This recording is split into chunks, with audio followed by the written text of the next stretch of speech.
You know what's at the crux of it all? That's always there. That's unavoidable. That goes within and without in so unique different ways, depending on how you've already worked with that energy from a known to unknown to known level. It's vulnerability. That vulnerability that that is kind of forced on us or gracefully accepted by us. It's unavoidable, we're all like, to some degree, whether we're participating with that vulnerability and, the different parts of us, emotional intelligence and like healthy living, etc., we're going to come across that theme of life no matter what, vulnerability. So what is at the crux of it all? It's vulnerability, because that's something we can't avoid. We're working with it. So it's like how we're being vulnerable and how we're kind of like not necessarily per se justifying it, but how we're like coming to like resolve of the realization of it's being an just a self-existing theme of life, the themes of life that are just kind of like in the background of consciousness, but it kind of like it interplays with the animation of what we are as our own, reflection and representation and expression of whatever type of consciousness that we are, how we came to this consciousness.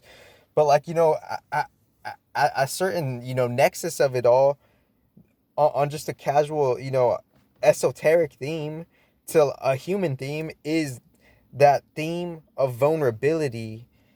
And but the thing is, it's like, are we like being, are we accepting vulnerability, or are we fighting against vulnerability? Are we being like, you know and then aside from that, then the active vulnerability and then the passive vulnerability, the receding vulnerability of just, okay, this moment right now, there's some level of vulnerability. Okay, active vulnerability. I'm going out, I'm participating in the world, I'm going to the gym and I'm doing my thing and people are going to see me however they see me, or I might like upload a casual video just to be myself.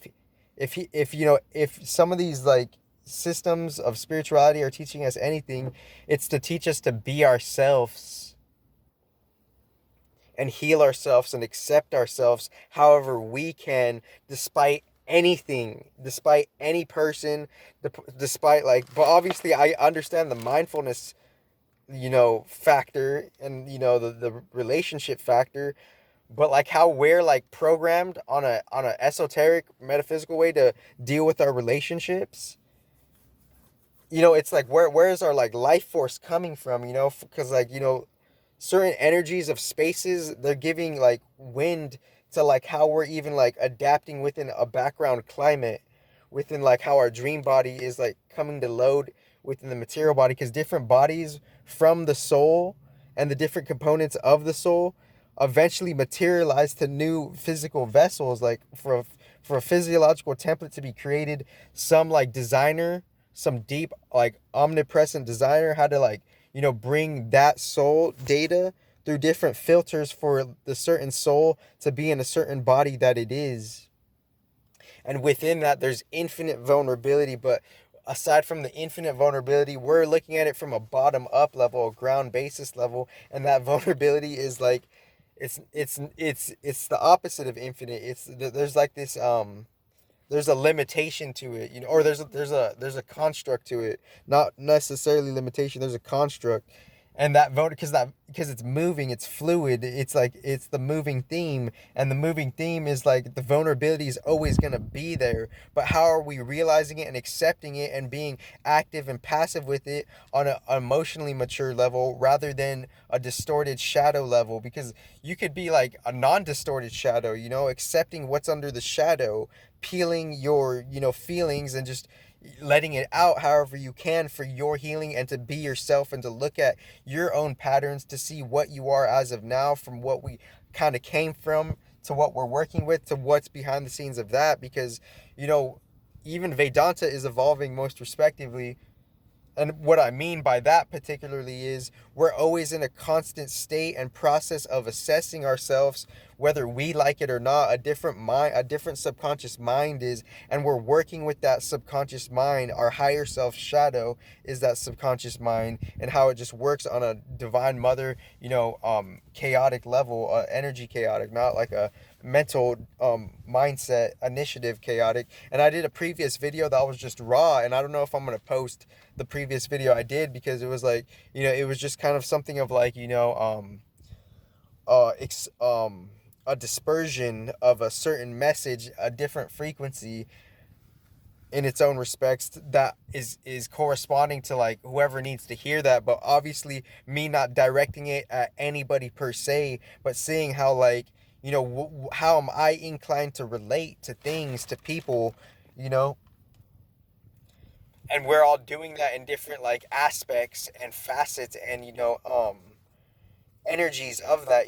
We're going towards like, for whatever reason, like our life force energy, our soul's action initiative is coming from the pre-constellation. I say pre-constellation so we're not too emotionally or mentally out of key invested into just surface level, what they're saying astrology is on a surface level, when it's like something totally different at its origin level or origin layer, most respectively. And it's just a tool, it's just a toolkit to help us balance the energies. That's all astrology really is. It's just like, you don't have to get too emotionally invested or heady about it, but I understand whatever you're feeling, that's where you're at. And if you don't see the other overall infinite grace and intelligence that is ironically the preserver to all things that you could think of, then that's kind of on you, within, just where you're at within the energy growth of it.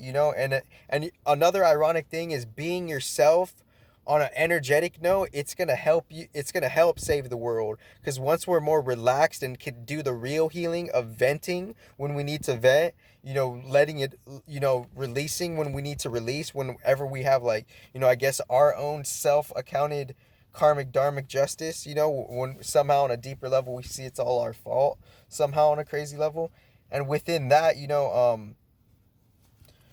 not getting lost in those words either, because like those words point to so many different things. Like we're a product of like all the causes and effects that we've done, and based on that, God has given us an energy responsibility based on what we are, because we all have gifts and talents within us. So if we all have gifts and talents within us, that means like we're made for something. Like we have like, well, like our destiny is kind of like a dharma, and our dharma is kind of like a destiny, but like on a neutral note, not necessarily just like thinking about it, just like kind of embodying like, what we were made to do. And going through the different karmas that kind of like block us from that, that actual, being the happening of the destiny, rather than being, destitute and dentialized within a happening. And how time freezes, we're trying to melt time, but just because time freezes, that cause could be different. It doesn't have to be like emotional trauma. We could just be like contemplative and pensive based on how we're freezing and unfreezing ourselves.